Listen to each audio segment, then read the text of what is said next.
আমরা ঘুমের মধ্যে নানা ধরনের স্বপ্ন দেখে থাকি, আর সেই স্বপ্নের অর্থও হয় ভিন্ন ভিন্ন। আজকে আমরা আলোচনা করব, স্বপ্নে যদি কেউ ভূতটা দেখতে পায় তাহলে সেই স্বপ্নের কি অর্থ হবে। আগেই বলে রাখি, স্বপ্নের অর্থ বয়স ও নারী পুরুষ ভেদে ভিন্ন ভিন্ন হতে পারে।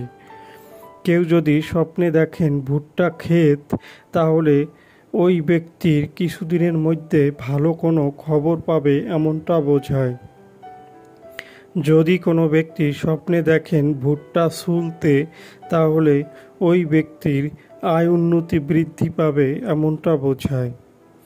যদি কোনো ব্যক্তি স্বপ্নে দেখেন ভুট্টা ভাজা খেতে, তাহলে ওই ব্যক্তির কারো সাথে ভালো সম্পর্ক হবে এমনটা বোঝায়। যদি কোনো ব্যক্তি স্বপ্নে দেখেন ভুট্টার ছাতু খেতে, তাহলে ওই ব্যক্তি কারো প্রেমে পড়বে এমনটা বোঝায়।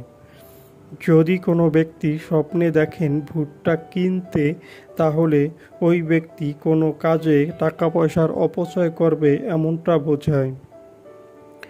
যদি কোনো ব্যক্তি স্বপ্নে দেখেন ভুট্টা বিক্রি করতে, তাহলে ওই ব্যক্তি কোথাও ঘুরতে যাবে অথবা কোথায় ভ্রমণ আছে এমনটা বোঝায়। যদি কোনো ব্যক্তি স্বপ্নে দেখেন ভুট্টার খই খেতে, তাহলে ওই ব্যক্তির কারো সাথে কোনো ঝামেলা থাকলে সেই ঝামেলা মিটমাট হবে এমনটা বোঝায়। যদি কোনো ব্যক্তি স্বপ্নে ভুট্টা গাছ কাটতে দেখেন, তাহলে ওই ব্যক্তির কারো সাথে কোনো ঝগড়া বিবাদ হতে পারে। যারা যারা আমাদের ভিডিওটি দেখেছেন তাদেরকে অসংখ্য ধন্যবাদ। সবার কাছে অনুরোধ থাকবে, আমাদের চ্যানেলে নতুন হলে আমাদের চ্যানেলটি সাবস্ক্রাইব করে আমাদের পাশে থাকার জন্য।